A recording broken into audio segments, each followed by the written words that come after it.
जी विजय जी। हाँ, नमस्कार दोस्तों। मेरा नाम विजय है। मैं एक शराबी हूँ। आज ईश्वर की कृपा है, आप लोगों की संगत है, यही कारण है आज मैं शराब के जहरीले गुट से दूर हूँ। एक सुखी समाधानी जीवन जीने का प्रयत्न कर रहा हूँ। बहुत ही बढ़िया तरीके से ये सेशन चल रहा है। आज का ये हमारा दूसरा अध्याय, देयर इज अ सॉल्यूशन, इसका एक समाधान है। और इसके पहले डॉक्टर्स ओपिनियन, आज का चौथा दिन है। तो ये होते रहना चाहिए। और हमारे सेरेनिटी ग्रुप के हमारे सुधीर भाई इन सब चीजों को करते रहते हैं ताकि न्यू कमर तक एक सही मैसेज कैरी हो, उनको सोब्राइटी का ये आनंद मिले, ए के साथ में लव हो और ए के साथ में जुड़ाव जुड़ा रहे। क्योंकि कई बार ऐसा होता है कि हम लोग ए में तो आ जाते हैं, लेकिन बहुत सारी चीजें मटेरियल हमको न मिलने की वजह से फिर से शराब की ओर हम लोग आकर्षित होते हैं। इसी तरीके से आज का ये जो चैप्टर है, इस चैप्टर में बोला गया है कि भाई 1930 के दशक में बहुत सारे लोग, हजारों की संख्या में लोग मर रहे थे। कई लोग शराब पीकर, शराब से बंद करने की ये समस्या है, बहुत बड़ी समस्या बन चुकी थी। और हजारों लोगों ने एक निराश अवस्था में पहुंच चुके थे। कई लोग अपने धर्म गुरुओं के पास में जा रहे थे, कई लोग अपने विल पावर के भरोसे शराब से दूर रहने की अ, बात कर रहे थे, लेकिन किसी को भी इसका निजात नहीं मिल रहा था। उन सभी के जीवन में आ जाकर रहकर कहीं न कहीं शराब आ ही जाती थी। 1935 में हमारे बिल साहब और डॉक्टर बाब साहब, इन दोनों ने मिलकर इस अल्कोहलिक एनोनिमस का ये उगम हुआ। और 1939 में ये किताब छापी गई। ये किताब जिसका नाम अल्कोहलिक एनोनिमस, एक बिग बुक, एक पढ़ा गया।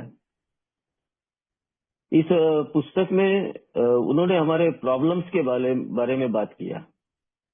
इस चैप्टर में बताया गया कि भाई जो शराब से पीड़ित जो व्यक्ति है ना, जो शराब से पीड़ित है, उसके लिए शराब से मुक्त होने का तरीका क्या हो सकता है, ये बताना इस किताब का या इस चैप्टर का मुख्य उद्देश्य है कि भाई मेरी समस्या क्या है। एग्जैक्टली कई बार ऐसा होता है कि समाधान के पहले मेरी समस्या के ऊपर बात होना बहुत जरूरी है। क्योंकि जब तक मुझे मेरी समस्या नहीं समझ में आएंगी, तो मैं सॉल्यूशन क्या है वो मुझे समझ में नहीं आएगा ना। तो अल्कोहलिक एनोनिमस में पहले प्रॉब्लम्स की बात होती है कि भाई मेरे प्रॉब्लम्स क्या क्या है, और उसके बाद में ये समाधान की बात करते हैं। इस पुस्तक में पूरी तरीके से हमें बताया गया है कि भाई ये हमारा प्रॉब्लम्स ये है, और ये हमारी समस्या से निजात पाने का सॉल्यूशन हमारा ये है। क्योंकि हम सभी लोग जानते हैं कि इस पुस्तक के द्वारा बहुत सारे लोगों ने पढ़ा है। इस पुस्तक के द्वारा हमें स्पष्टीकरण दिया गया है कि भाई बिल साहब की तरह हम लोग भी कहीं न कहीं उस शराब के समस्या से जूझ रहे थे। ऐसा नहीं कि हम शराब छोड़ना नहीं चाहते थे, शराब बंद करना चाहते थे, लेकिन वो बंद नहीं हो रही थी। ये एग्जैक्टली हमारी सच्चाई है ना। हम जगह बदल के देखे, हम समय बदल के देखे, हम पैटर्न बदल के देखे, लेकिन हमें वो नहीं जमा। आ जाकर वो शराब आती थी। कई लोग इस शराब जैसी समस्या की वजह से जिनको मालूमात नहीं थी, जिनको मालूमात नहीं थी कि भाई ऐसा कोई संस्था है या ऐसी कोई जगह है कि जहां मैं अपना इलाज कर सकता हूँ। कई लोग दुनिया में से निकल चुके, कई लोग दुनिया से अलविदा कह चुके, लेकिन हमारे जैसे कुछ लोग हैं जो बड़े खुशकिस्मत हैं कि जिसको अल्कोहलिक एनोनिमस का ये जो प्लेटफॉर्म है, ये जो संस्था है, ये बहुत बड़ा समाधानी रूप हमारे सामने लेकर आई हुई है। क्योंकि अगर ये संस्था अगर मेरे जैसे शराबी को नहीं मिली होती तो सोच के देखो कि भाई मैं आज का होता, शायद मैं जिंदा होता, नहीं होता, शायद मेरी समस्याएं कितनी बढ़ती, क्या होती है। तो ये सब चीजें मेरे को समझने के लिए इस पुस्तक में, इस किताब में मेरे को इसका प्रॉब्लम और इसका सॉल्यूशन, ये दोनों चीजें मेरे को इसमें दिया गया है कि मेरी समस्या क्या है और इसका समाधान मैं किस तरीके से कर सकता हूँ। अल्कोहलिक एनोनिमस में मेरे को बताया गया है कि भाई मेरे जैसा जो शराबी है, इस पुस्तक में बताया गया है कि मैं एक बड़े डूबती जहाज में एक पड़ा हुआ व्यक्ति था। एक ऐसे जहाज में मैं सफर कर रहा था कि जो कभी भी डूबने वाला था, जो अल्कोहलिक एनोनिमस ने उसे बचा लिया और मुझे उस एक जहाज से निकाल कर मेरे को ये जहाज में ला के रख दिया, जहाँ सभी लोग समान थे मेरे जैसे, है ना। एक मैं बड़ा खुशकिस्मत व्यक्ति हूँ कि मेरे जैसे व्यक्ति को ये प्लेटफॉर्म मिला, ये संस्था मिली कि मैं यहाँ आया,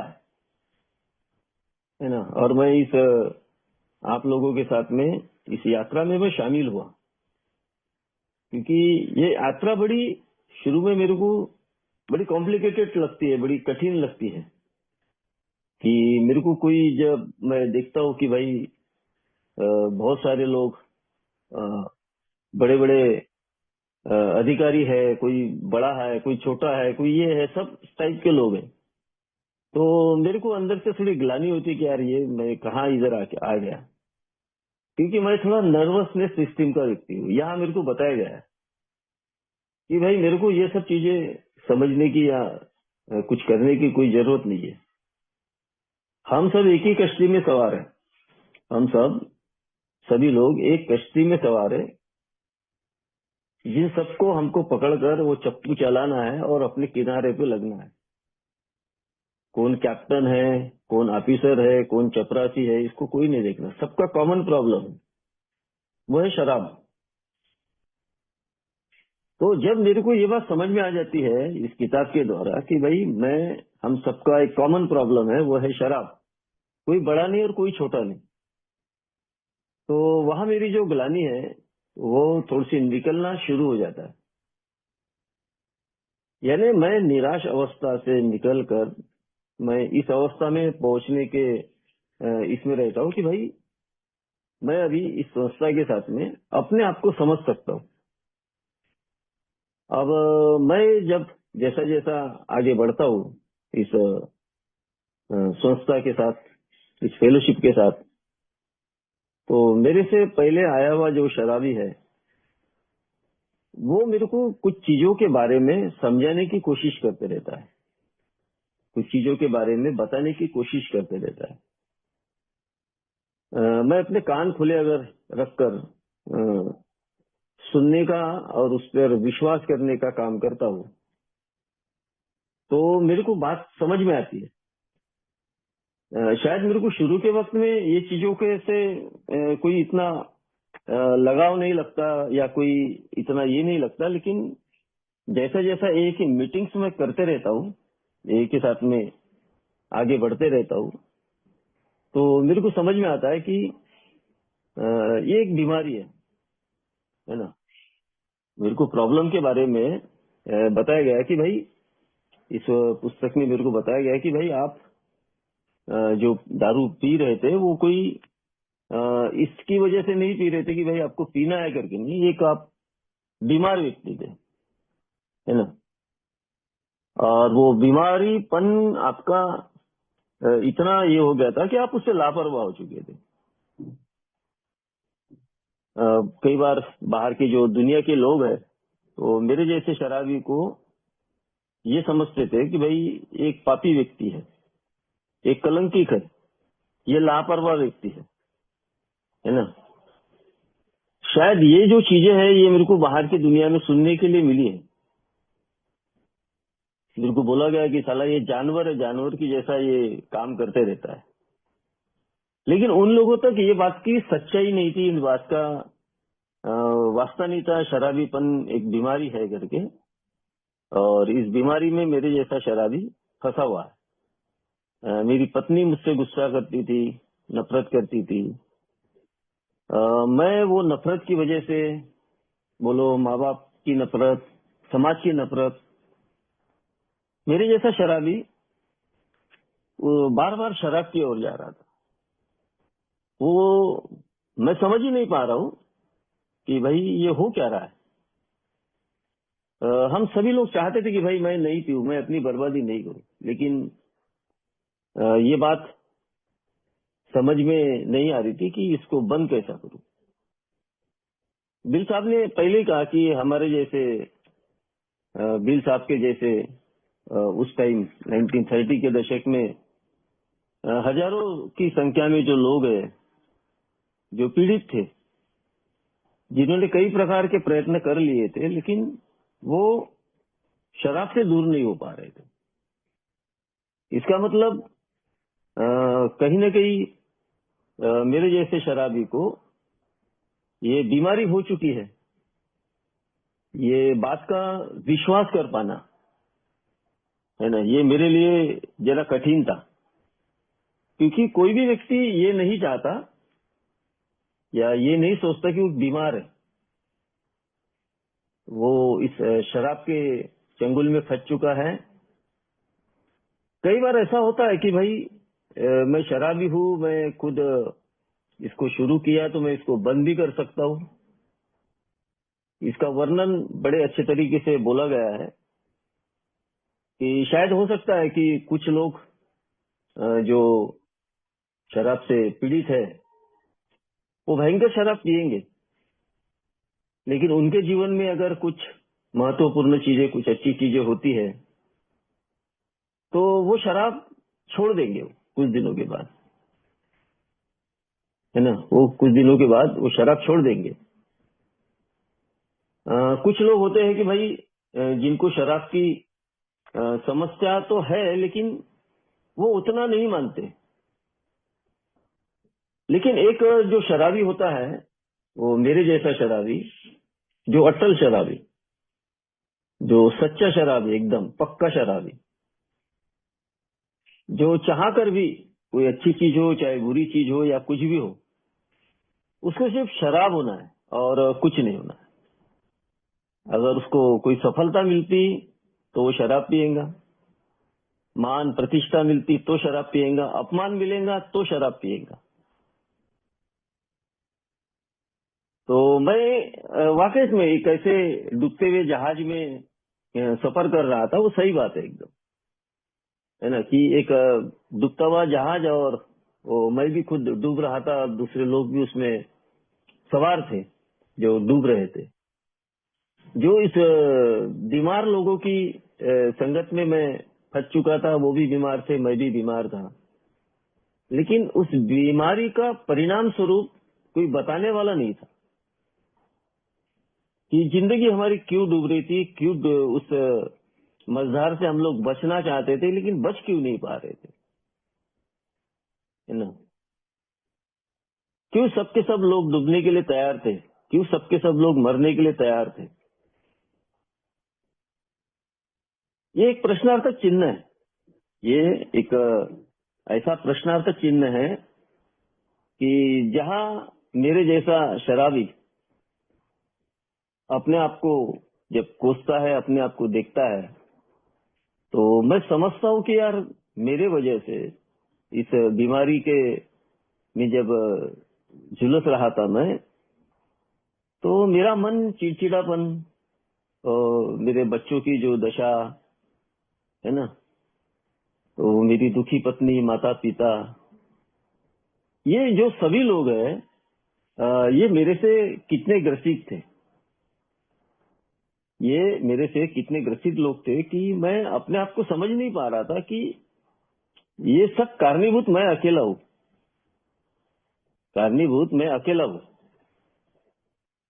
इसको बोला गया है कि देखो, हम लोग इमोशनली वीकनेस लोग हैं, और एक शराबी की कोई भी केयर नहीं करता ना, उसके सब लोग गालियां देते। मैंने पहले ही बोला, इसमें हमारा वर्णन दिया गया है कि हमें लोग नालायक ठहराएंगे, हमें लोग बोलेंगे कि ये साला जानवर है, हमें लोग बोलेंगे कि ये साले को पीने का तरीका नहीं है। बहुत सारे लोग हमको ऊंचाई पे बैठकर ये बताने की कोशिश करते रहते हैं कि भाई तू बहुत बेकार आदमी है। तो मेरे जैसे शराबी को किसी भी व्यक्ति की कोई ये नहीं मिलती, सहानुभूति नहीं मिलती। बस लोगों की नाराजगी को मैं झेलते रहता हूँ। यानी सीधा बात है कि अगर कोई व्यक्ति अगर दूसरे बीमारी से ग्रसित है, उसको सिंपत्ति मिलती है, उसको सहानुभूति मिलती है लोगों से, उसके प्रति लोगों का जो व्यवहार है वो थोड़ा चेंज हो जाता है, थोड़ी दया के भाव से उसके तरफ देखते हैं। लेकिन ये जो बीमारी है अल्कोहलिज्म, इसका अवेयरनेस लोगों तक नहीं है, इसके बारे में लोगों को मालूम नहीं है। और मेरे जैसा शराबी करता क्या है, हम लोगों के पास में क्यों आया कि भाई अपनी बर्बादी, परिवार की बर्बादी, समाज में गलत अफवाहें, गलत नाम, हाँ, पत्नी दुखी है, बच्चे बेचारे भटक रहे इधर उधर, माता पिता बेचारे ग्रसित है। तो ये सब चीजें मेरे साथ में हो रही है, लेकिन मैं समझ नहीं पा रहा हूँ। तो लोग मुझसे सहानुभूति कैसे रखेंगे? तो मेरे जैसे बीमार व्यक्ति के प्रति किसी की भी अल्कोहलिज्म के जो ग्रसित है, रोड पे अगर पड़ा है, उसके प्रति कोई सहानुभूति नहीं रहती। उसको सिर्फ और सिर्फ लोग हथौड़ा मारने के काम करते हैं, है ना। हथौड़ा इसलिए मारते हैं कि भाई मैं गलत कर रहा हूँ, ये गलतियां मैंने अपने जीवन में की।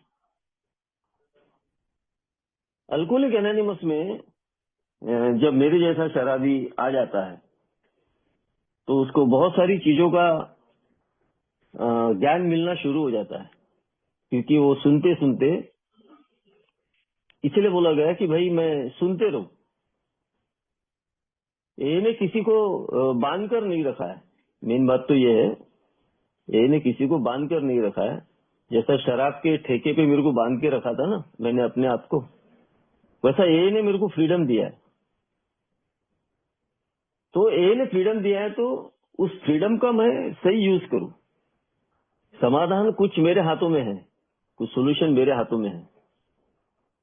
अगर मेरे को ये बात समझ में आ जाती कि भाई मैं वाकई में प्रॉब्लम में हूँ, मैं शराब बंद करने की कोशिश किया हूँ, लेकिन मेरी शराब बंद नहीं हो रही है, तो अगर अल्कोहलिक एनोनिमस में आया हूँ और यहाँ पर जो एक पुराना शराबी है जिसको इसका समाधान मिल चुका है, वो शराब से दूर है और ये सभी तत्वों से वो परिचित है,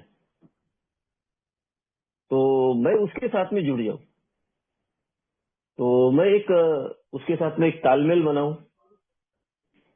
क्योंकि अगर मुझे शराब की मुक्ति वाकई में चालू होना है, तो मैं उसके लिए कुछ भी करने के लिए, किसी भी हद तक जाने के लिए तैयार रहूं। ये पुस्तक का शीर्षक मुझे कहता है कि ये समाधान उस व्यक्ति को मिल चुका है, ये समाधान उस व्यक्ति को मिल चुका है जो मेरे से पहले ए में आया हुआ है। जैसा रूपस भाई इधर बैठे, सुधीर भाई बैठे हैं, बहुत सारे जो पुराने मेंबर है वो मेरे से पहले आए हुए, उनको इस बात का समाधान मिल चुका है और इस बात का ये सोल्यूशन है कि भाई शराब से दूर रहा जा सकता है, और वो कैसे, और उसके लिए मुझे क्या क्या करना पड़ेगा, और मुझे क्या समझना पड़ेगा, मेरी इमोशनल लेवल क्या है, मेरा मेंटल लेवल क्या है, वो सब मेरे को समझना पड़ेगा। क्योंकि इस समस्या का समस्या के बारे में मेरे जैसे शराबी को यह बताया गया कि भाई तुम्हारी समस्या क्या है ना। तो शराबी का आचरण बताया, शराबी के पास में किस तरीके से वो उसका व्यवहार उसका रहता है। तो यहाँ अल्कोहलिक एनोनिमस में आने के बाद मेरे को शराब की समस्या के बारे में पूरी तरीके से बताया कि भाई मेरे को कैसा कैसा मैं इससे रह सकता हूँ। कई बार ऐसा होता है कि एक पुराना शराबी जब इस समस्या से उसको फ्री में ये मैसेज मिलता है। अल्कोहलिक एनोनिमस बड़ी प्रभावशाली चीज है, बड़ी मेरे दृष्टिकोण में चेंज लाने वाली चीज है, मेरी समझ को और थोड़ा ऊंचा उठाने वाली चीज है। क्योंकि यहाँ 12 कदमों का संगम मेरे लिए बनाया गया है, जो स्पिरिचुअल है, जो आध्यात्मिक है। क्योंकि मेरे को इस पुस्तक में एक बात बताई कि भाई मैं अगर शराब से पीड़ित हूँ तो मुझे इसका समाधान मिलने वाला है आगे चलकर, और वो समाधान अगर मुझे मिलता है तो कई बार ऐसा होता है कि कुछ लोग इसका व्यवसाय करते हैं, व्यवसाय अपनाते हैं। तो यहाँ मेरे को बोला है कि जो चीजें मेरे को यहाँ मिली हुई है, जो चीजें मुझे मिली, मतलब मैं बड़ा भाग्यशाली व्यक्ति हूँ कि ये चीजें मुझे मिली है, तो मुझे ये चीजें बांटना है फ्री में। ये लोगों तक ये संदेश फ्री में बांटना है कि मैं किस तरीके से मुझे मेरा जीवन खत्म हो रहा था और मैं अपने जीवन को आज ठीक करने के लिए अपने आप को व्यवस्थित कर रहा हूँ। तो जैसा जैसा मैं ए में आगे आगे बढ़ता हूँ, एक एक दिन करके, तो मैं कई बार ऐसा होता है ना कि अ, मुझे एक प्रश्न पड़ता है कि मैं शराबी कैसे बना, है ना। क्योंकि मेरे साथ में जो लोग हैं वो भी शराब पी रहे थे, वो आज भी पी रहे, मैं देखता हूँ उनको। कोई ओकेशनली कोई प्रोग्राम है, कुछ है, वो वहां पीते हैं, तो बाद में भूल जाते हैं। तो यह बोला गया है कि हम लोग अपने आप से एक सवाल बहुत बार करते रहते हैं कि हम ज्यादा बीमार कैसे हुए। एक प्रश्नार्थक चिन्ह मेरे जैसे शराबी के लिए लगा हुआ है।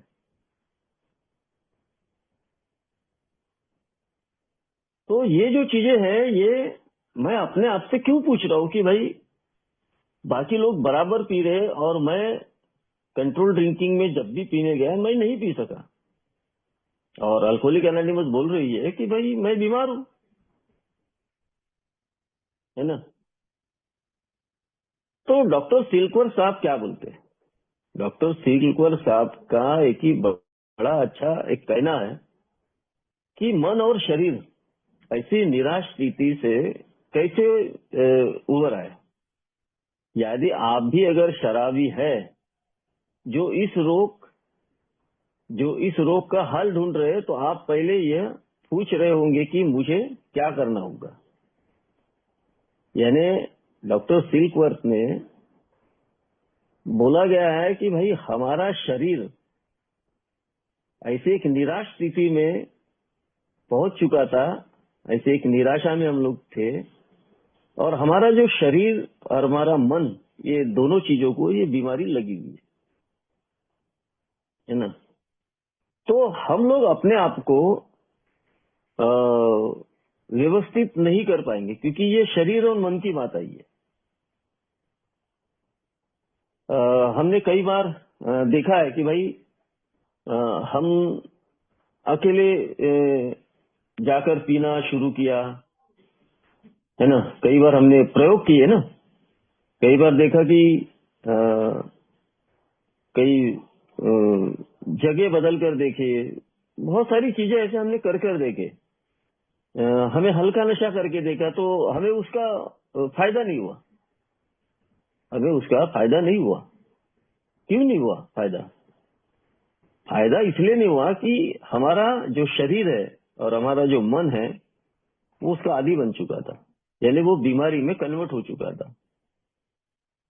तो बीमारी में जब कन्वर्ट हो गया तो अभी हम लोग कंट्रोल ड्रिंकिंग नहीं कर पाएंगे, अभी हम लोग संतुलित ढंग से शराब को नहीं पी पाएंगे।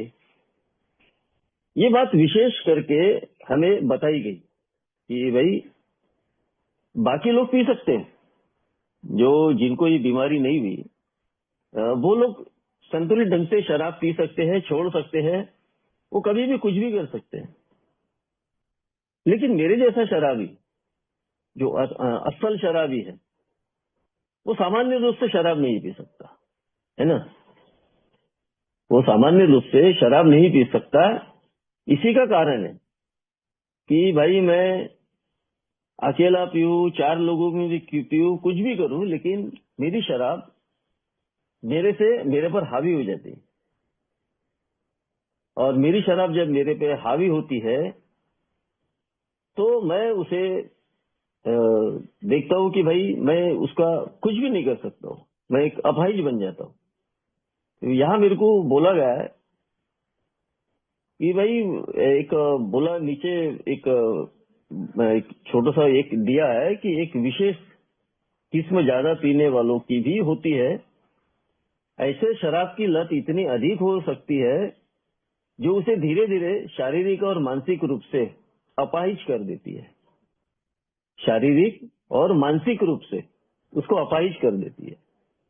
और हमने तो देखा है कि अपने जीवन में कि वाकई में यार शराब ने बैंड बजाई थी, शराब ने बैंड बजाई थी कि उसने शारीरिक रूप से वीकनेस तो कर ही दिया था और मानसिक रूप से भी विकलांग कर दिया था।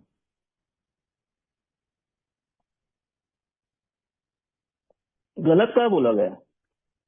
गलत, अगर ये बात मेरे जैसा शराबी अपने ऊपर लागू कर देता है कि भाई वाकई में ये सच बात है कि शारीरिक और मानसिक रूप से शराब मेरे जैसे शराबी को अपाहिज कर देती, इस कारण से उसकी मृत्यु भी हो सकती है। और मेरे जैसा शराबी आज हम लोग यहाँ जुड़े हुए हैं, हम लोग यहाँ बैठे हुए हैं, हम लोग देखते हैं कि भाई कुछ लोग जो अल्कोहलिक एनोनिमस से जुड़े हुए हैं, जो अल्कोहलिक एनोनिमस में आज भी कंटिन्यू चल रहे हैं, कंटिन्यू चल रहे हैं, वो सब लोग कहीं ना कहीं अगर अपनी पुराने दोस्तों को, रिश्तेदारों को, जिस किसी को भी देखे तो उसके मृत्यु का कारण शराब बन गई। तो हम लोग बड़े नसीब वाले हैं कि हमें अल्कोहलिक एनोनिमस मिली, और अल्कोहलिक एनोनिमस ने मेरे जैसे शराबी को साइंटिफिक तरीके से अपने अनुभव के माध्यम से मेरे को ये बताया कि ये शरीर शारीरिक और मानसिक रूप से मेरे जैसे शराबी को विकलांग कर देती है, अपाहिज कर देती है, और मेरी मृत्यु भी हो सकती है। तो मृत्यु होते हुए मैंने लोगों को देखा, मैं भी तो मरने वाला था लेकिन मैं जिंदा हूँ। तो अगर मेरे जैसे शराबी ने अगर कोई ठोस कदम नहीं उठाया तो शायद मैं ए में आया हूँ, और ए में अगर मैं बाहर जाता हूँ या ए के मैं दूर रहता हूँ तो फिर से मेरे जीवन में शराब आ सकती है। फिर से मेरे जीवन में शराब इसलिए आ सकती है क्योंकि मैं मानसिक रूप से ठीक नहीं हूँ। मेरी विचार करने की, मेरी चलने की, बोलने की, समझने की शैली मेरी ठीक नहीं है। और मेरे जैसे शराबी के जीवन में दोबारा अगर शराब आती है तो मैं अपने डेथ वारंट पर साइन कर रहा हूँ, दोबारा शराब पीना, यानी मेरा डेथ वारंट पक्का है। तो ये बात यहाँ मेरे को लागू हो जाती है कि असमय मृत्यु भी हो सकती है। तो वो हमने देखी भी है। जिन लोगों ने अल्कोहलिक एनोनिमस में आए और एक इस संदेश को पूरी तरीके से स्वीकार नहीं किया, एक को पूरी तरीके से उन्होंने नहीं माना, तो उनके जीवन में फिर से वो शराब आई, और शराब पीकर उन्होंने अपने आप को फिर बर्बाद कर दिया। फिर शायद कुछ लोग ए में आए और कुछ लोग नहीं आ सके। लेकिन अल्कोहलिक एनोनिमस में बताया गया कि भाई ये मेरे जैसे शराबी के लिए एक बढ़ती हुई बीमारी है। ये पैराग्राफ में मेरे को बढ़ती हुई बीमारी की उल्लेख किया हुआ है कि मेरे जैसा शराबी है ना, एक असली शराबी की जो बात होती है कि उसके साथ में होता क्या है कि शायद हो सकता है कि शुरुआत में वो अगर मैं ए में आकर मेरी ए में एंट्री होती है, मैं ए के साथ में चलता हूँ, शराब से दूर होता हूँ, और बाद में मैं कोशिश करता हूँ कि भाई मैं थोड़ी बार पी लूं। शायद मैं कुछ दिनों तक, उन्होंने बताया बहुत अच्छे तरीके से, शायद मैं कुछ दिनों तक सामान्य रूप से शराब पी सकता हूँ, है ना, लेकिन वो बहुत ज्यादा दिन तक नहीं चलने वाला। एक समय ऐसा आता है कि जब वह एक शराब पीना शुरू करता है तो उसका शराब पीने पर नियंत्रण खत्म होना शुरू हो जाता है। यानी देखो कि मेरे जैसा शराबी, आज मेरे को 21-22 साल ए में हो रहे, अगर मैं सोचता हूँ कि भाई मैं आज थोड़ी शराब पिया तो क्या होगा, यही वो अल्कोहलिज्म का बढ़ती हुई बीमारी और मेरा फिजिकल एलर्जी, बढ़ती हुई बीमारी और फिजिकल एलर्जी के बारे में बोला गया है कि मेरे जैसे शराबी को इस एलर्जी के पार्ट ने और उस बढ़ती हुई बीमारी ने मेरे को अपने नियंत्रण में रखा है।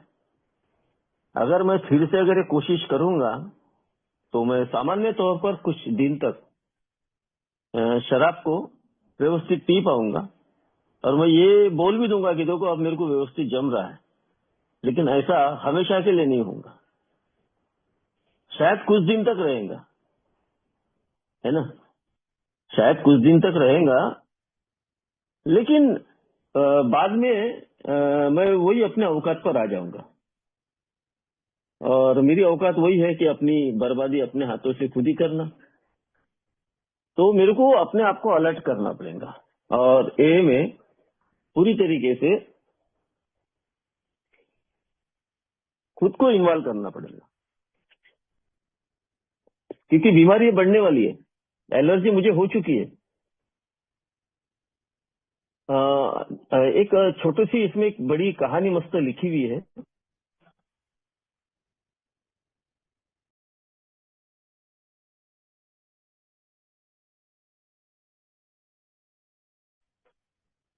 सॉरी दोस्तों, फोन आ गया था एक कहानी लिखी है। यही वो व्यक्ति है जिसने आपको उलझन में डाला हुआ है। विशेष शराब पर नियंत्रण न होने के कारण वह शराब पीते समय बेतुकी, अविश्वसनीय और दुखद हरकतें करता है। वह एक उपन्यास के चरित्र डॉक्टर जैकिल एंड हाइड का असली रूप है, जो एक दोहरी जिंदगी जीता है। डॉक्टर ये डॉक्टर जैकिल एंड हाइड, यानी इसकी जो चरित्र जो दिखाया गया है वो हमारे जैसे शराबियों को एक ये दिखाने की कोशिश करता है कि भाई ये जब दिन में जो है वो बहुत अच्छे तरीके से रहता है कि उसके जैसा कोई इंसान ही नहीं, लेकिन जैकिल और हाइड ये दोनों की कहानी ये है कि भाई वो ये बताना चाहता है कि भाई वो रात को एक सीरियल किलर बन जाता है, वो किसी की हत्या कर देगा।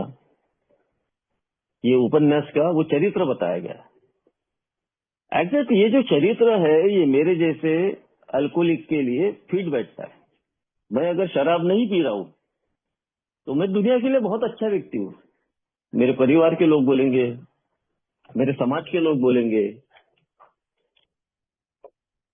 कि ये व्यक्ति जो है शराब अगर नहीं पीता तो ये बहुत अच्छा व्यक्ति है।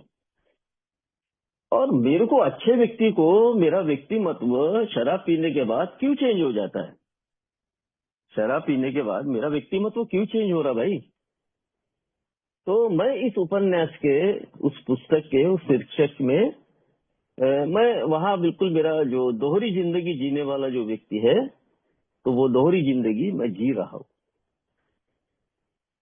कभी मैं बहुत ज्यादा नशे में होता हूँ, कभी मैं एक सामान्य व्यक्ति की तरह मैं अपना जीवन जीने की कोशिश करता हूँ। तो ये जो चीजें हैं ये मेरे साथ में क्यों हो रही है, ये मैं समझने की कोशिश करूँ, है ना। ये मैं समझने की जब कोशिश करता हूँ तो मेरे को एक बात समझ में आती है कि वाकई में ये बीमारी ने मेरी बैंड बजा के रखी है। ये बीमारी कोई मामूली नहीं है। ये बीमारी कोई मामूली नहीं है, क्योंकि मेरे जैसे शराबी के लाइफ में, मेरे जैसे शराबी के जीवन में कुछ केमिकल लोचा हुआ। केमिकल लोचा इन द सेंस कि भाई कुछ ऐसे बदलाव मेरे अंदर आए हैं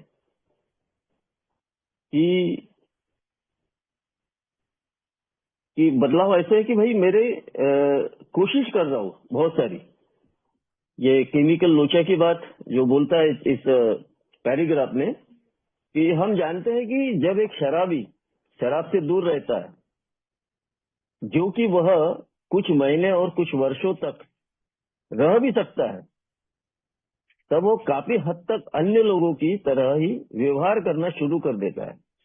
हम यह भी जानते हैं कि जब किसी रूप में भी शराब उसके अंदर जाती है तो उसके शरीर और दिमाग में कुछ ऐसा होता है जिस कारण उसके लिए शराब पीना रोकना असंभव हो जाता है।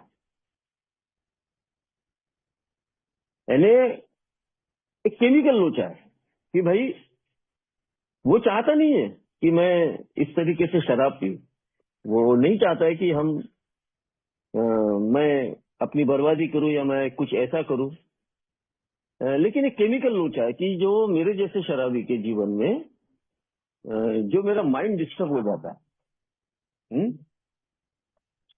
जिसके कारण से मेरे को वो शराब का जो सेवन है वो बार बार करना पड़ता है और मैं अपने आप को रोक नहीं पाता हूँ, अपने आप को रोक नहीं पाता हूँ। तो ये जो चीजें हैं ये कई बार ऐसा होता है कि पहले घुट की जो बात अल्कोहलिक एनोनिमस करती है कि पहले घुट से ही मेरे जैसे शराबी की समस्याएं शुरू हो जाती है ना। शराब की जो मूल समस्या की जो मानसिकता में होती है उसका शरीर पे इफेक्ट पड़ता है। यानी पहला घूंट अगर मैं रोकने में सक्षम हो गया, अल्कोहलिक एनोनिमस पहले घूंट की बात करती है, पहला वो समाधान है हमारे जीवन का कि मैं अपने पहले घूंट को पूरी ताकत के साथ, जिस तरीके से पहला घूंट में पीने के लिए जाता था, आज मैं पहला घूंट रोकने के लिए अपने आप को पूरी ताकत लगा दूं कि मैं इसको नहीं पीना है मेरे को। अगर मैं पहला घूंट रोकता हूं तो दूसरा, तीसरा, चौथा वो आएगा नहीं, क्योंकि पहला घूंट ही मेरे लिए बड़ा जहर है। ये अल्कोहलिक एनोनिमस से पहला समाधान मेरे को बताया है कि भाई मेरे को पहला घूंट वो नहीं लेना है, चाहे मेरे जीवन में कुछ भी हो जाए। क्योंकि कई बार ऐसा होता है ना कि जानते हैं यार, आज के दिन में पहला घूंट एक पैक पी लेता हूँ, मैं एक पैक से शुरू तो कर लेता हूँ लेकिन मैं उसको रोक नहीं पाता। फिर 2 पैक, 3 पैक, 4 पैक, मैं कितनी दारू पीऊंगा इसकी लिमिट नहीं रहेगी। क्योंकि अब वो केमिकल लोचा भी हो चुका है, फिजिकल एलर्जी भी हो चुकी है और बीमारी मेरी बढ़ने वाली है, बीमारी मेरी बढ़ने वाली है और वो हथौड़े मेरे को पड़ने वाले हैं। तो मैं अपने आप को रोकूं, अपने आप को संयमित करूं। अगर मैं संयमित उस पहले घुट में रह गया, पहला घुट अगर मैंने नहीं लिया, तो मैं अपना नियंत्रण में अपने आप को रख पाऊंगा। नहीं तो अगर मैंने पहला घुट पिया तो मैं नियंत्रण खो देता हूँ मेरे ऊपर का, है ना। और नियंत्रण खोने के बाद कि मेरी जो इच्छा है, मेरी जो शक्ति है, वो कोई काम की नहीं रहती। मैं शायद बोला गया कि मैं एक दुखद स्थिति में मैं पहुंच जाता हूँ, मैं एक उलझनों में पड़ जाता हूँ। तो मेरे को उस पहले घुट को रोकना बहुत जरूरी है। मैं अगर पहले घुट को रोकने के लिए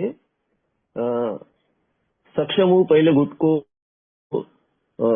थामने के लिए अगर मैं सक्षम हूँ, तो मेरे पास में दूसरा तीसरा कोई घुट नहीं आएगा। अगर मैं ए में आने के बाद सब सुन रहा हूँ, सब समझ रहा हूँ, और मैं अपने विल पावर के भरोसे या अपनी इच्छा शक्ति लगाने की कोशिश कर रहा हूँ, तो मैं ये भूल जाऊं कि मेरा विल पावर यहाँ काम करने वाला नहीं है। मेरे को ये बिग बुक ये बता देना चाहता है कि मेरा विल पावर फेल हो चुका है, मेरा विल पावर समाप्त हो चुका है, खत्म हो चुका है। वो किसी भी लेवल पर काम करने वाला नहीं है। अगर कोई पावर है तो वो मेरा हायर पावर, जो मेरा सबसे बड़ा समाधान है, कि मेरे से बड़ी शक्ति।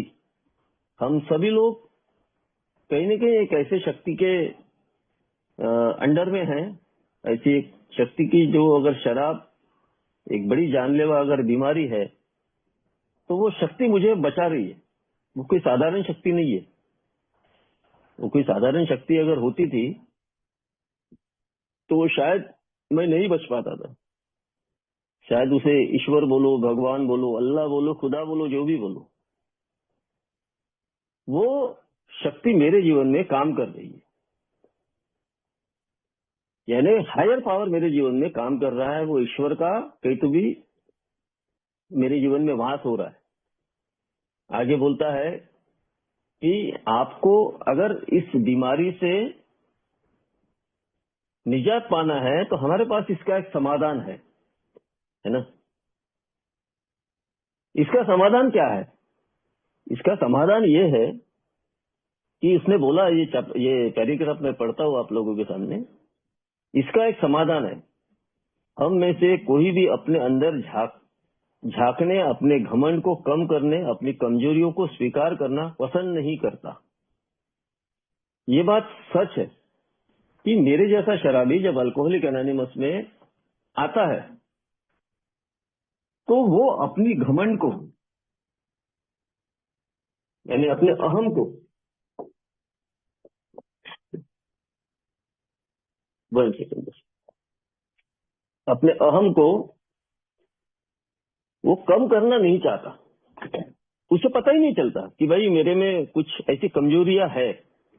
वो अपनी कमजोरियों को या अपने अंदर वो कभी भी झांकने की कोशिश नहीं करता, या अपने दोषों को वो स्वीकार नहीं कर पाता, है ना। अपने वो दोषों को वो स्वीकार नहीं कर पाता। आगे बोलता है जो कि इस समस्या के पूर्ण और सफल समाधान के लिए आवश्यक है। यानी देखो कितना बढ़िया तरीके से उसने बोला है कि जो कि इस समस्या के पूर्ण और सफल समाधान के लिए आवश्यक है। समाधान तो है, लेकिन हम अपने अंदर झांकने की कोशिश करें। क्या मेरा घमंड मेरी कमजोरी है? क्या मैं अहंकारी हूँ? क्या मेरे अंदर गुस्सा पनप रहा है? क्या मेरा जो लेवल है वो खत्म होते जा रहा है? आगे बोला है, लेकिन हमने देखा कि ऐसा करने का दूसरों पर असर हुआ और हमें जिस तरह का जीवन हम जी रहे थे उसकी व्यर्थता और निराशा को मानना पड़ा। इसलिए जब उन लोगों ने जिनको इस समस्या का समाधान मिल चुका था, हमसे संपर्क किया, तो हमारे पास उनके बताए सरल से आध्यात्मिक नियमों का मानने के अलावा और कोई रास्ता नहीं था। क्या बोलता है? हमारे पास इसका समाधान, इस समस्या का समाधान जब मिला तो इस आध्यात्मिक नियमों का मानने के अलावा और कोई भी रास्ता नहीं था। हमें वास्तव में स्वर्ग मिल गया है और हमें अपने अस्तित्व के चौथे पहलुओं पे पहुंचा दिया है, फोर्थ डायमेंशन। सुधीर जी ने पहले पहले चैप्टर में भी बात आई, जिसके बारे में हमें कभी सपने में भी नहीं सोचा था। फोर्थ डायमेंशन की बात किया। फोर्थ डायमेंशन है क्या? मेरा मेंटल लेवल, मेरा फिजिकल, मेरा इमोशनल, और चौथा डायमेंशन है मेरा स्पिरिचुअल। ये फोर्थ डायमेंशन में ही मेरे जैसा शराबी अपने आप को शराब से दूर रख पाता है ना। ये चीजें जब तक मैं अंदर नहीं झांकूंगा, उसने पहले क्या बोला, मेरे को अंदर झांकने के लिए, मेरे घमंड को दूर करने के लिए, ये अगर मैं अपने आप को, जैसा अल्कोहलिज्म में बताया गया कि भाई मैं मेंटली रिटायर्ड हूं, केमिकल लोचा मेरे अंदर हो चुका है ना, केमिकल लोचा मेरे हो चुका है, तो मेंटली रिटायर्ड हूं, मैं इसको स्वीकार करूं कि मैं अपने निर्णय खुद ले नहीं पा रहा हूं। ये मैं स्वीकार कर रहा हूं। जब भी मैं निर्णय कुछ लेने की कोशिश करता हूं, मैं अपने आप को होशियार अगर समझ रहा हूं, तो मेरा मेंटल लेवल मेरे को निराश परिस्थिति में लेके जाता है, क्योंकि मैं मानसिक बीमार हूं। मैं मानसिक बीमार हूं, जिस कारण से मैं अपने आप को व्यवस्थित नहीं कर पा रहा हूं। मेरा फिजिकल लेवल के बारे में बात किया, यानी फिजिकल एलर्जी जिस तरीके से मुझे हो चुकी है, तो इसका मतलब ये है कि मैं फिजिकली फिट नहीं हूं, फिजिकली अनफिट हूं मैं, कि शराब ने बहुत सारे डैमेजेस मेरे अंदर दिए हुए हैं। तो मेरा घमंड काम करेगा। अब उस घमंड को अगर मैं स्वीकार नहीं कर पा रहा हूं कि मेरे अंदर घमंड है, मेरे अंदर रिजर्वमेंट है, मेरे अंदर गुस्सा है, मेरे अंदर द्वेष है, लोगों के प्रति जलन है, तो मैं फिजिकली फिट नहीं हो पाऊंगा, क्योंकि वो बहुत सारा कचरा लेकर मैं बैठा हुआ हूं। इमोशनली वीकनेस बोला गया है। तीसरा डायमेंशन मेरा इमोशनली वीकनेस जो बोला गया है। फोर्थ डायमेंशन की बात बहुत ही बढ़िया तरीके से इधर बोली है। ये फोर्थ डायमेंशन में मेरे जैसा शराबी अपने आप को इस रिकवरी प्रोसेस में लाता है कि मेरा इमोशनली बहुत मैं वीकनेस हूं। मुझे कहाँ नहीं बोलना है, कहाँ हाउ बोलना है, कहाँ चलना है, कहाँ नहीं चलना है, ये सब बातें मेरे जैसे शराबी को इमोशनली वीकनेस होने की वजह से नहीं जम पाती। मैं किसी को भी हाँ बोल देता हूँ, किसी को भी ना बोल देता हूँ। दोनों के बीच का फर्क मैं समझ नहीं पाता हूँ। मैं कब गुस्सा करूंगा, कब मैं बहुत सारा प्यार करूंगा, मैं कब किससे नाराज हो जाऊंगा, किसी के ऊपर बहुत अपना दिल निछावर कर दूंगा। मेरा ये इमोशनली वीकनेस है। ये बात को मैं जब स्वीकार करता हूँ, ये बात को मैं जब अपनी कमजोरियों को समझता हूँ, अपनी कमजोरियां जानता हूँ, तो मेरे को मेरे समाधान के तरफ जाने का एक मेरा दृष्टिकोण चेंज हो जाता है। समाधान के तरफ जाने का, इसके लिए बोला गया है मेरे को इस पैराग्राफ में कि भाई मेरे को ईमानदारी की बहुत जरूरत है। वो भी एक मेरा स्पिरिचुअलिटी का मेरा 1, 2, 3 जो स्टेप है ना, जैसा 10, 11, 12 हमारा इमोशंस और हमारा फिजिकली हमारा 8वां 9वां स्टेप, और मेंटली हमारा 4था 5वां और 6वां 7वां स्टेप, वैसा हमारा 1, 2, 3 जो स्टेप है, वो हमारी स्पिरिचुअलिटी की और हमें आगे बढ़ाता है। हमें ये बताने की कोशिश करता है कि यहाँ से तुम्हारी स्पिरिचुअलिटी शुरू हो जाती है। विदाउट स्पिरिचुअलिटी से मेरे जैसे शराबी के अंदर शराब से दूर तो मैं नहीं होऊंगा, लेकिन मुझे सही और सच्चा समाधान, जिस तरीके से मैं सच्चा अल्कोहलिक हूँ, उस तरीके से मुझे वो सच्चा समाधान नहीं मिल पाएगा। तो मेरे को वो स्टेप की तरफ ध्यान देना पड़ेगा कि मेरी जो गड़बड़ियां हो रही है, मेरी जो अनमैनेजेबिलिटी है, उसका वास्तविकता से और मेरी फिजिकल, मेरे मेंटल, मेरे इमोशनली से क्या उसका रिलेशन है, यानी ये मेरी कमजोरियां क्या है। जब मैं उसको ढूंढता हूँ, जब मैं उसको स्वीकार करता हूँ, तो मेरे को समझ में आता है कि यार ये जो चीजें है ना, ये मेरे जीवन में सबसे बड़ी परेशानी का कारण है। क्योंकि जिस तरीके से बीमारी गंभीर है ना, गंभीर जैसी बीमारी है, उस तरीके से ये मेरे डिफेक्ट, ये भी बहुत गंभीर है। ये डिफेक्ट कोई एक दो दिन में पैदा नहीं हुए, इसको भी बरसों लगे, है ना। ये बरसों लगने की वजह से, लेकिन ए में आने के बाद मैं सिर्फ ऊपरी तौर पर अगर मैं पढ़ लेता हूँ तो मुझे ये अच्छा लगेगा पढ़ना, लेकिन मैं अगर उसको समझ नहीं पा रहा हूँ तो मुझे अंदर से क्या हो रहा है ये मुझे पता नहीं चलेगा। जब मैं इसको समझने की कोशिश करता हूँ तो मेरे को समझ में आता है कि ये काम मेरे को अंदर से अपने आप पर करना पड़ेगा। ये इसका सच्चा समाधान है। जब मैं अपने ऊपर काम करता हूँ तो मेरी जो समस्याएं है, वो समस्याएं समाधान की ओर मेरे को लेके जाती है। समाधान मेरे को दिखता है कि वाकई में अब मेरा समाधान हो रहा है। मैं एक छोटी सी मेरी कहानी बताता हूँ। मैं जब ए में आया था तो मेरे साथ में ये सब डिफेक्ट काम कर रहे, ये मैं मानने के लिए तैयार नहीं था, जिससे मेरे बहुत सारे नुकसान हुए ए में रहते हुए। मेरा घमंड काम कर रहा था, मेरे इमोशंस काम कर रहे थे, और मेरा मेंटली रिटायर्ड होने की वजह से मैं अपनी अनमैनेजेबिलिटी को देख नहीं पा रहा था। शायद मैं फाइनेंशियल अनमैनेजेबिलिटी हो, चाहे कोई भी हो, मैं उसको देख नहीं पा रहा था।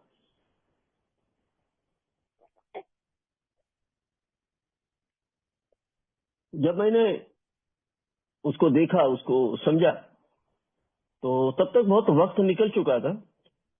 लेकिन खैर, अल्कोहलिक एनोनिमस ने मेरे को बोला है कि वक्त कितना भी निकले, अगर तुम प्रैक्टिस करना चाहो इस प्रोग्राम की, तो तुम्हें एक अच्छी सोबराइटी मिल सकती है। और यही हुआ कि जब मैंने अपने आप को झांका, अपने आप को प्रैक्टिस, आज भी मैं कर रहा हूँ, आज भी मैं कर रहा हूँ कि जो चीजें मेरे को ऐसा लगता है कि ऐसा नहीं कि मैं पूरी तरीके से रिकॉर्ड हो चुका हूँ। मैं देखता हूँ कि इस यात्रा में बहुत सारी चीजें आज भी गलत होती है, लेकिन आज वो स्वीकार है, आज वो स्वीकार है कि यार ये गलत है, मैं ये जो कर रहा हूँ ये गलत है। यानी वो जो स्वीकार पहले नहीं था, वो स्वीकार आज आया कि जो चीजें मैं कर रहा हूँ वो गलत मेरे को दिख रही है। यानी पाप और पुण्य की परिभाषाओं को मैं समझने की कोशिश में हूँ। तो मेरे को वो समाधान तो मिल गया कि भाई इतनी मेरा जो मेंटली जो रिटायर्ड था, अब मेरे को वो स्पिरिचुअलिटी की ओर लेकर जा रहा है। यानी कितना अच्छा वो फोर्थ डायमेंशन में हमारे बिल साहब को जो भेजा था कि भाई, बिल साहब ने बोला कि मेरे जैसे शराबी को फोर्थ डायमेंशन में भेजा हुआ है, कि मेरे जैसा शराबी पूरा खत्म हो चुका था, लेकिन कहीं न कहीं वो स्पिरिचुअलिटी का वो डायमेंशन मेरे को बचाने का काम करता है ना। और आगे वो बोलता है कि असली तथ्य तो यह है और इसके अलावा कुछ भी नहीं है। यानी असली तथ्य यही है, इसके अलावा कुछ भी नहीं है। गहरे और प्रभावशाली आध्यात्मिक अनुभव, गहरे और प्रभावशाली आध्यात्मिक अनुभव हुए जिन्होंने जीवन के प्रति, हमारे साथियों के प्रति और ईश्वर के ब्रह्मांड के प्रति हमारा सारा दृष्टिकोण ही बदल दिया। देखो कितना बढ़िया तरीके से बोला गया है कि जीवन के प्रति, हमारे साथियों के प्रति और ईश्वर के ब्रह्मांड के प्रति हमारा सारा दृष्टिकोण ही बदल दिया है। यानी यार, एक शराबी जो दुनिया भर के कर्मकांड करने वाला व्यक्ति उसके जीवन को बदल दिया। कितना बढ़िया पैराग्राफ दिया गया है, कितना बढ़िया ये दिया गया है कि ये एक चमत्कार की बात करता है, ये है ना। हाँ, एक चमत्कार की बात करता है कि मैं एक चमत्कार हूँ। आगे इसका आएगा दृष्टिकोण कि मेरे दृष्टिकोण में बदलाव होते ही मैं पूरे ब्रह्मांड को, यानी मैं जो जैसा है, ईश्वर जैसा है, मैं उसको स्वीकार कर रहा हूँ। पहले नहीं, पहले गाला देता था मैं।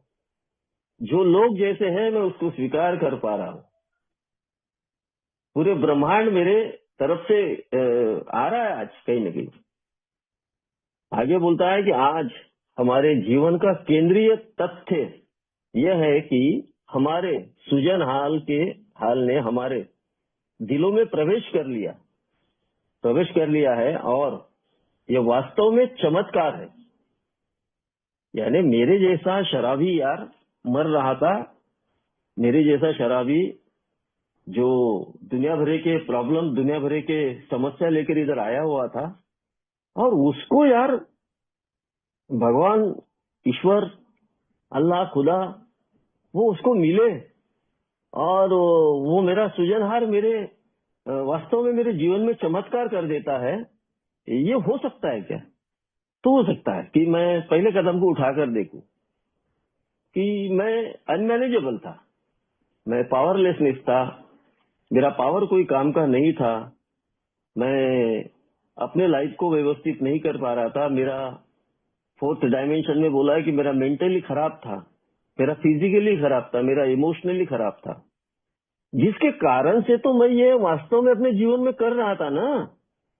कोई मैं जानबूझ के तो नहीं कर रहा था। यानी सीधी बात कि मुझे ये बीमारी हो चुकी थी और ये बीमारी में फंसने की वजह से मैं ये कर रहा था। मैं कोई बेसिकली खराब आदमी नहीं था यार। एक शराबी कोई बेसिकली खराब नहीं होता। एक शराबी में कुछ अच्छी चीजें भी होती है।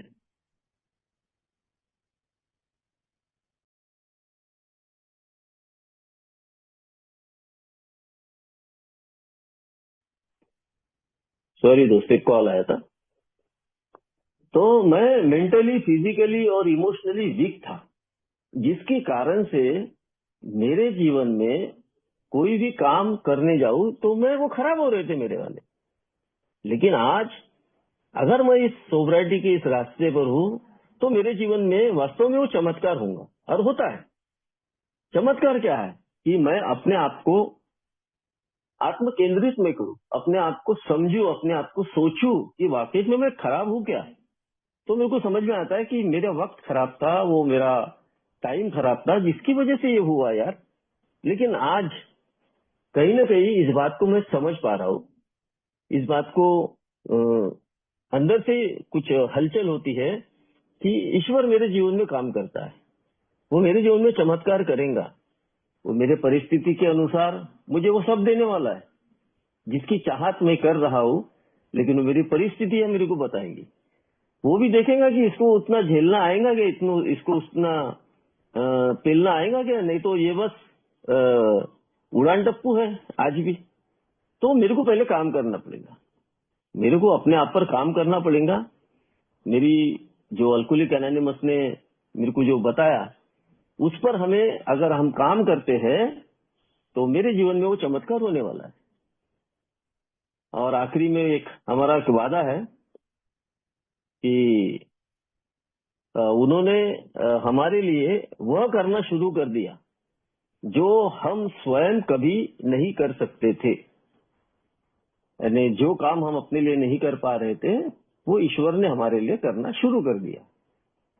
ये देखो, ये हमारा वादा भी है, सबसे आखिरी वाला 12वां वादा, कि जो काम हम अपने लिए नहीं कर पा रहे थे, वो काम ईश्वर हमारे लिए कर रहा है। तो ईश्वर हमारे लिए क्यों कर रहा है? तो मैं तो ये सोच रहा था कि मैंने इतने पाप किया, इतने लोगों को तकलीफ दिया, उसके बावजूद भी आप लोग बोल रहे हैं कि भाई ईश्वर मेरे लिए काम कर रहा है। तो ये बात सच है कि मैंने पहले ही बोला कि मैं पूरा पावरलेसनेस था। मेरी दशा चेंज थी, जिसके कारण से मेरी अनमैनेजेबिलिटी की वजह से मैं वो तथ्य को जान नहीं पा रहा था। लेकिन आज कहीं ना कहीं उन चीजों को मैं जान पा रहा हूँ, उन चीजों को मैं समझ पा रहा हूँ। तो जब मैं समझ पा रहा हूँ, जब मैं सोच पा रहा हूँ, तो ये मेरे जीवन में होने वाला है। तो वो ईश्वर देख रहा है कि भाई आज ये सही चल रहा है। अगर मैं ए में आया हूँ, मेरी सशक्त विवेक बुद्धि जागरूक हो चुकी है, मुझे सही और गलत का परिणाम मुझे पता चल गया है। अगर परिणाम पता चलने के बावजूद भी अगर मैं गलत कर रहा हूँ, तो ईश्वर मेरे लिए कोई चमत्कार नहीं करने वाला है। मुझे पता है कि भाई पैसा खाना किसी का पाप है, किसी को तकलीफ देना पाप है, किसी के साथ में गलत व्यवहार करना पाप है, किसी को फंसाना पाप है। जब मुझे इन बातों का पहले ज्ञान नहीं था ना, पहले मुझे ज्ञान नहीं था, दीदी को तकलीफ देना, बच्चों को तकलीफ देना, किसी को टोच के बोलना, किसी को लंगड़ा, किसी को अंधा, किसी को बहरा, किसी के साथ में झगड़ा करना, किसी को मारपीट करना, गाली देना, ये सब पाप की श्रेणी में आता है। ये बात मैंने अपने स्पिरिचुअलिटी के इस रास्ते पर अपने आप को संभाल के रखा हुआ है कि मैं ऐसा नहीं करूं। अब जब मैं ऐसा नहीं करूंगा तो मुझे रिफंड में तो अच्छा ही मिलने वाला है। तो ईश्वर मेरे लिए वो करने वाला है, वो चमत्कार ईश्वर मेरे लिए करने वाला है ना। ये बात का विश्वास मुझे करना ही पड़ेगा। जब मैं इन चीजों में काम करूंगा तो मैं आखिरी का वो एक टाइम नहीं है, थोड़ा सा वो पढ़ता हूँ। यदि आप वास्तव में हमारे जैसे गंभीर शराबी है तो हमें विश्वास है कि इसके लिए कोई बीच का या आसान रास्ता नहीं है। हम ऐसी स्थिति में थे, यहाँ जीना असंभव हो रहा था और हम बीमारी की उस सीमा तक पहुंच गए थे जहाँ से वापिस आने का कोई मानवीय मार्ग नहीं बचा था। हमारे पास केवल दो ही समाधान रह गए थे। एक यह कि हम अपनी असहनीय स्थिति को ऐसे ही स्वीकार करते हुए एक कड़वे अंत की तरफ बढ़ते रहें। यानी कोई भी मानवीय शक्ति हमारे जीवन में काम नहीं कर सकती है। दूसरा यह कि हम आध्यात्मिक सहायता स्वीकार कर लेते। हमें यही किया क्योंकि हम ईमानदारी से चाहते थे और इसके लिए परिश्रम करने को भी तैयार थे। यानी हम ईमानदारी से, हम बोलते हैं ना कि आखिर हमारा मुद्दा यही है ना। डॉक्टर सिगमंड फ्रायड ने बोला हुआ है कि भाई हमारा एक ही मुद्दा है, वो है आध्यात्मिक मुद्दा और पूर्ण ईमानदारी। पूरी ईमानदारी के साथ में अगर हम इस प्रोग्राम पर चलते हैं और उस पुराने शराबी को जिसको इसका समाधान मिल चुका है, अगर उसके साथ में जुड़ जाते हैं तो हमें वाकई में ये समाधान मिलने वाला है। इसका कोई दो राय नहीं। हम सबको कहीं न कहीं ये समाधान मिला है, इसलिए हम शराब नहीं पी रहे। ईश्वर की ये कृपा है हम पर। अगर हम उससे भी एक अच्छा बेहतरीन जीवन जीना चाहते हैं तो जीवन जीने की कला ये मेरे जैसे शराबी के लिए यहाँ रखी गई है। तो ये बिग बुक के और मेरे कुछ उसमें अनुभव मैंने मिलाकर आप लोगों के सामने शेयर किया। आप लोगों ने शांतिपूर्वक मुझे सुना, इसलिए बहुत बहुत धन्यवाद। टाइम भी हो गया। Thank you Sudhir ji.